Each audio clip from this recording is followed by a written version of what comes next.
শুভ সন্ধ্যা সবাইকে। তো আজকে আমি আমাদের সবার প্রিয় নার্সিং কলেজ আইএনআর সম্বন্ধে কিছু বলবো। তো এটা যে দেখতে পাচ্ছ তোমরা, এটা আইএনআর নার্সিং কলেজের সামনের দিকের চেহারা।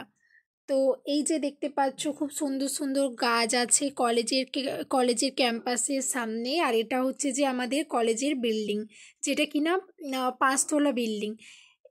এই যে সামনে দেখতে পাচ্ছ, এটা দূরে দেখা যাচ্ছে একটা বড় বিল্ডিং। তো ওটা আমাদের কল্যাণী জেনারেল হসপিটাল কেজিএইচ এর বিল্ডিং।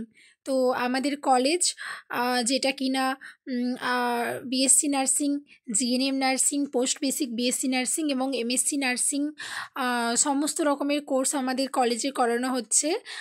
তো এইটা হচ্ছে সামনে আমাদের ক্যান্টিন, যেখানে কিনা আমরা খাওয়া দাওয়া করি। আর এই যে দেখা যাচ্ছে সামনের দিকটা, এটা হচ্ছে যে আমাদের আইএনআর নার্সিং কলেজের একদম সামনের দিকটা মেন গেট, যেটাকে আমরা কিনা বলছি। এই মেন গেট দিয়ে আমরা সবাই যাই। তো এই দূরে দেখতে পাচ্ছ, এই দূরে যে বিল্ডিংটা দেখা যাচ্ছে, এটা হচ্ছে যে কেজিএইচ মানে কল্যাণী জেনারেল হসপিটালের বিল্ডিং। এই যে এখন আমরা চলে যাব আইএনআর নার্সিং কলেজের একদম সামনের দিকে, যেখানে কিনা অনেকে বসে আছে আমরা দেখতে পাচ্ছি। আর সামনেই আমরা দেখতে পাচ্ছি আমাদের ফ্লোরেন্স নাইটিঙ্গেলের একটা সুন্দর ছবি। আর এখানে রয়েছে আমাদের সিনিয়র ফ্যাকাল্টি রুম এবং মা সরস্বতীর মূর্তি। এবার আমরা চলে যাব আমাদের কেজিএইচ বিল্ডিংয়ে। তো দেখতে পাচ্ছ কেজিএইচ বিল্ডিংটা কত সুন্দরভাবে সাজানো আছে, অনেক রকমের ফুলের গাছ আছে, সুন্দর একটা পরিবেশ। আর ওই যে দূরে দেখতে পাচ্ছ রাস্তাটা, ওই রাস্তাটা দিয়ে আমরা সবাই আসি, আমাদের কলেজের বাস আসে। তো ওই রাস্তাটা দিয়ে আসার পর আমরা ঠিক এই রাস্তাটা দিয়ে একদম কলেজের ভেতরে চলে যাই। আর এই যে দেখতে পাচ্ছ কল্যাণী জেনারেল হসপিটাল, এটা হচ্ছে যে কল্যাণী জেনারেল হসপিটালের একদম সামনের গেট। এই সামনের গেট দিয়ে আমরা পেশেন্ট ঢোকে, পেশেন্টের বাড়ির লোক ঢোকে এবং পেশেন্ট ডাক্তার সহ নার্স সবাই এটা দিয়ে ঢোকে।